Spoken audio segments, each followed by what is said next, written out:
ready, baby. In my hand, folks, we were talking about the Roque ST, the new drivers, but also in the Roque ST family is the Roque Irons.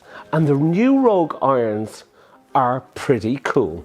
Last year, we kind of sold the Mavericks, and the Mavericks over the last 2 years, and they have been the biggest selling irons by far that we've ever had. And before them, the Rogue was the biggest selling irons that I've ever had. And you know what? I hope somewhere along the line that these are going to do exactly the same. You've got the Rogue Max, you've got the Rogue Max OS, which is the oversized, and then for ladies or for people who need to get a bit of club head speed, and you have the Rogue ST Max OS Light. So it's a lighter club head, which is kind of better for people who are a little bit older. They'll get a bit more club head speed and get the ball up in the air.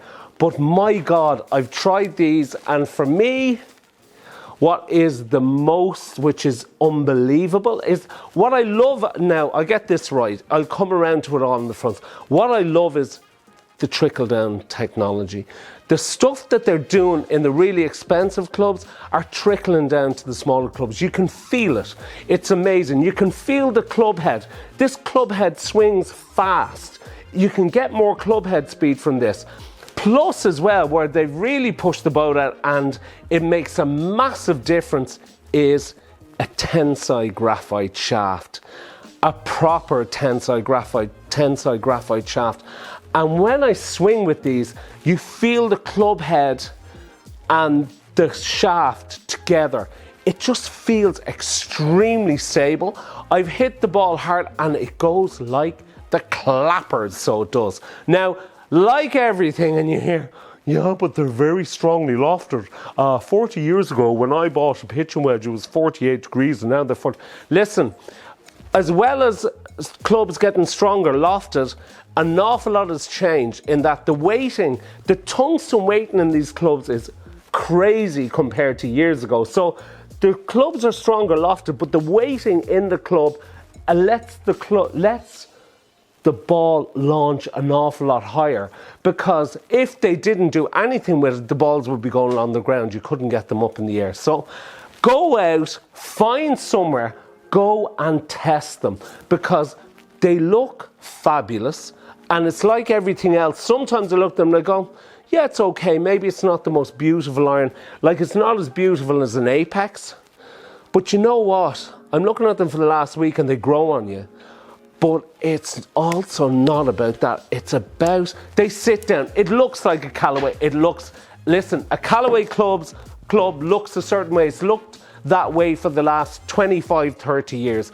But go and hit these, because the feeling is different. The feeling is different to a Maverick. The one thing that they didn't have in the fitting box, which I was kind of a little bit sad about, was the Pro version, because I've seen them and they look unbelievable.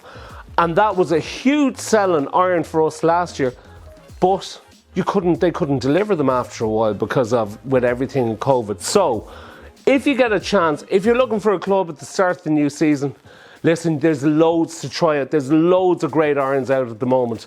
But give the Rogue ST a chance. Maybe if you're a higher handicapper, go for the OS. If you're a higher handicapper who's a little bit older, go for the OS Lite.